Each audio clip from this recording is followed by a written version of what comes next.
अस्सलामुअलैकुम दोस्तों और साथियों, उम्मीद है आप लोग खैरियत से होंगे।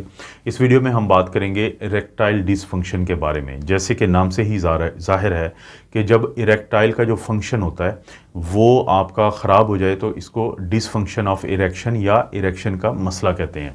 देखें, एक होती है नामर्दानगी जिसको अंग्रेज़ी में इम्पोर्टेंस कहते हैं। वो इम्पोर्टेंस जो है वो एक अलग चीज़ है और इरेक्टाइल डिसफंक्शन का मतलब है कि आपके अंदर इरेक्शन तो होती थी लेकिन या तो अब वो शुरू होने में मसला होता है या एक दफ़ा हो जाए शुरू तो उसके बाद उसको आप बरकरार नहीं रख पाते, और ये अक्सर मर्दों को मसला बनता है। आप ये कह सकते हैं कि तकरीबन तमाम मर्दों को ज़िंदगी के किसी न किसी मरहले पे इस मसले का सामना करना पड़ता है, और अक्सर लोग बग़ैर किसी इलाज के सिर्फ अपनी ज़िंदगी में कुछ तब्दीलियाँ लाने के साथ साथ वो इस मसले से निकल आ सकते हैं।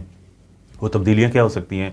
जैसे अगर आप रेगुलर एक्सरसाइज करते हैं, अपने वज़न को बरकरार रखते हैं कि जो आपका नॉर्मल वज़न होना चाहिए उसके करीब करीब रखते हैं, और इसी तरह से आप सिगरेट और शराब कोई बहुत ज़्यादा आप नहीं पीते, और इसके अलावा अपनी जो खुराक है उसका आप ख्याल रखते हैं, डाइट का ख्याल रखते हैं, आप फल सब्ज़ियाँ और दूध और अंडे ये चीज़ें ज़्यादा इस्तेमाल करते हैं, फ़िश ज़्यादा इस्तेमाल करते हैं, और साथ ही आप एक अच्छी नींद लेते हैं, यानी आप 6 से 7 घंटे की रोज़ाना अगर नींद लेते हैं, ये 4-5 ऐसे काम हैं जो करने से आप इरेक्टाइल डिसफंक्शन या ये जो आर्जी तौर पे आपको इरेक्शन का मसला होता है आप इससे निकल आ सकते हैं।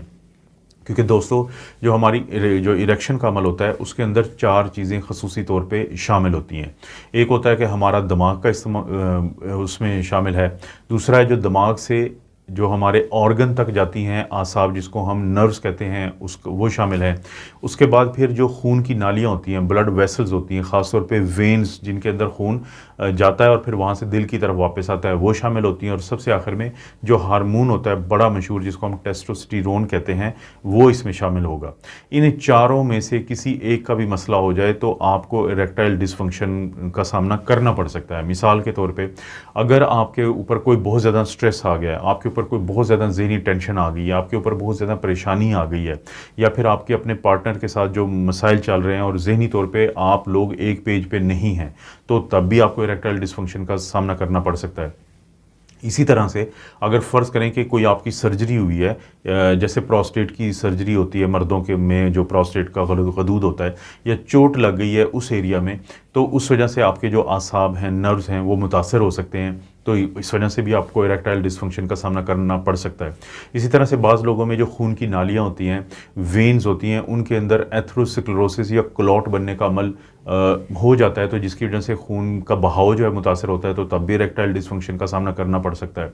इसी तरह से अगर जो टेस्टोस्टेरोन है, जो हार्मोन है जिसकी वजह से हमारे स्पर्म भी बनते हैं, जिसकी वजह से हमें इरेक्शन में मदद मिलती है, अगर किसी में वो कम है तो उसको भी इरेक्टाइल डिसफंक्शन का सामना करना पड़ सकता है। आमतौर पे कहा जाता है कि जो नौजवान लोग हैं उनको स्ट्रेस की वजह से ज़्यादा मसला होता है, और जो बूढ़े लोग हैं उनको कोई फ़िज़िकल रीज़न होती है, जो जिस तरह मैंने ये बताई है कि खून की नालियों या असाब का मसला होता है, तो इस वजह से। तो अमूमी तौर पे तो क्या होता है कि या तो जैसे मैं आपको बताया है कि काउंसलिंग कर ली जाए, आप किसी ऐसे साइकोलॉजिस्ट से मिल लें तो वो आपको पहचान लेता है आपकी उस वजह को, स्ट्रेस को, जिसकी वजह से आपको प्रॉब्लम हो सकता है। दूसरा है कि आप टेस्टोस्टेरोन का लेवल अपना चेक करवा सकते हैं। अगर वो लेवल कम है तो फिर उसके इंजेक्शन एडवाइस करेगा आपका यूरोलॉजिस्ट, आपका स्पेशलिस्ट या एंडोक्राइनोलॉजिस्ट या एंड्रोलॉजिस्ट जो है वो आपको ये तजवीज़ करेगा, तो उससे भी आप में बेहतरी आ जाएगी। लेकिन इसी तरह से अगर आपको यानी कि कोई चोट लगी है और जिसकी वजह से आपकी नर्व्स डैमेज हो चुकी हैं, और आपका फिर उस वक़्त फिर इलाज बिल्कुल मुख्तलिफ होता है, जो मैं बिल्कुल आखिर में बात करूँगा। लेकिन अगर खून की नालियों के बहाव का मसला है तो बड़ी मशहूर जो दवाइयाँ इस्तेमाल होती हैं, सिल्डेनाफिल जिसको हम नाइट्रेट्स कहते हैं, तो आपका डॉक्टर वो आपको तजवीज़ करता है जिससे खून का बहाव बेहतर हो जाएगा, और उससे भी आपका इरेक्टाइल डिसफंक्शन जो है बेहतर हो जाएगा। बहुत सारे लोग जिनको सुबह के टाइम पे इरेक्शन होती है, लेकिन उसके बाद जब वो अज़दवाजी अपना ताल्लुक अपना जो रिलेशन होता है अपनी वाइफ के साथ, तो उस दौरान उनको मसला बनता है, तो आमतौर पे ये स्ट्रेस की वजह से है। लेकिन जिनमें अर्ली मॉर्निंग इरेक्शंस भी नहीं होती तो उनके लिए थोड़ा ख़तरे की बात है, तो अपने डॉक्टर से ज़रूर बात करें। और बाज़ औक़ात इंजेक्शन लगाया जाता है डायरेक्टली ऑर्गन के ऊपर, ताकि उससे भी खून के बहाव को आर्जी तौर पर बढ़ाया जाए, और उस वजह से भी फिर आपके लिए मुमकिन होता है कि आप अपने अज़दवाजी ताल्लुकात को लेकर चल सकते हैं। लेकिन अगर फ़र्ज़ करें कि ये चीज़ें पॉसिबल ही ना हो। आपके ने दवाई भी इस्तेमाल की, डॉक्टर ने आपकी काउंसलिंग भी की, सब कुछ करके देख लिया, लेकिन आपका ये मसला ठीक नहीं हो रहा है, तो उस सूरत में फिर थोड़ी सर्जरी की जाती है। फिर 2-3 हमारे पास ऑप्शन होते हैं, जैसे इम्प्लांट लगा दिया जाता है। वो जो इम्प्लांट होता है, एक तो वो होता है जिसमें हवा भरी जा सकती है, जिसको हम इन्फ्लेटेबल कहते हैं, और एक वो होता है जिसमें हवा भरने की ज़रूरत नहीं होती, वो सेमी रिजिड होता है, तो वो उसके यानी कि इरेक्शन को बरकरार रखता है। तो सर्जरी के अलावा फिर बाज़ औक़ात हमारे पास कुछ ऐसे पंप होते हैं जिससे ब्लड का जो फ्लो है, खून का जो बहाव है ऑर्गन के अंदर, उसको पहले बेहतर किया जाता है आर्जी तौर पे, और साथ ही फिर रबड़ बैंड लगा दिया जाता है, जिससे फिर इरेक्शन जो है बरकरार रहती है।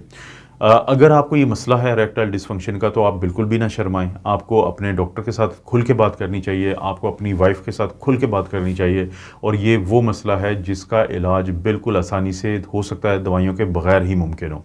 लेकिन अगर आप ये नहीं बात करेंगे, तो फिर आप ये जो जाली डॉक्टर होते हैं, ये जो आपको दीवारों पे लिखा हुआ होता है कि मर्दाना कमज़ोरी का इलाज करवाएं, फिर आप उनके हत्थे चढ़ जाते हैं। वो आपको सख्त किस्म की वो दवाइयाँ देते हैं जो आपके गुर्दों और जिगर को के लिए बहुत ज़्यादा तबाहकुन होती हैं। क्योंकि ज़हन में रखें कि जो दवाई जिसको मैंने कहा था कि नाइट्रेट्स हैं, बड़ी मशहूर है, सिल्डेनाफिल नाइट्रेट है, टडालाफिल है, और बहुत सारी ये नाइट्रेट्स आते हैं। तो उनको फ़र्ज़ करें आप दिल के मरीज़ हैं, आप कोई दिल की दवाई ले रहे हैं, तो उसके अंदर भी नाइट्रेट शामिल होता है खून के बहाव को बेहतर करने के लिए।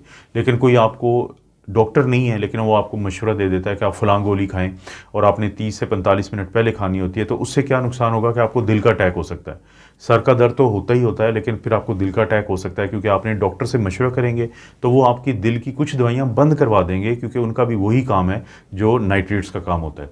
तो इसलिए इस मसले पर बिल्कुल भी ना शर्माएं, अपने डॉक्टर से भी खुल के बात करें, फैमिली से भी खुल के बात करें, और ये काबिल इलाज है। लेकिन अगर आप इस तरीके से नहीं चलते, तो ये वो सबसे बड़ी बीमारी है जिसके नाम पर लोगों को लूटा जाता है, उनको तबाह बर्बाद किया जाता है। तो इस चीज़ से आपने बचना है। दोस्तों, इस तरह की वीडियोस मिलती रहती हैं। वीडियो को लाइक करें, चैनल को सब्सक्राइब करें। कोई वीडियो अच्छी लगती है तो दोस्तों, रिश्तेदारों से इसका जो लिंक है वो शेयर के ऑप्शन से ज़रूर शेयर कर दें। आप अपना और अपनी फैमिली का ख्याल रखें। अल्लाह ताला आपको और आपकी फैमिली को हर किस्म की बुराई, बीमारी और आजमाइश से महफूज रखें।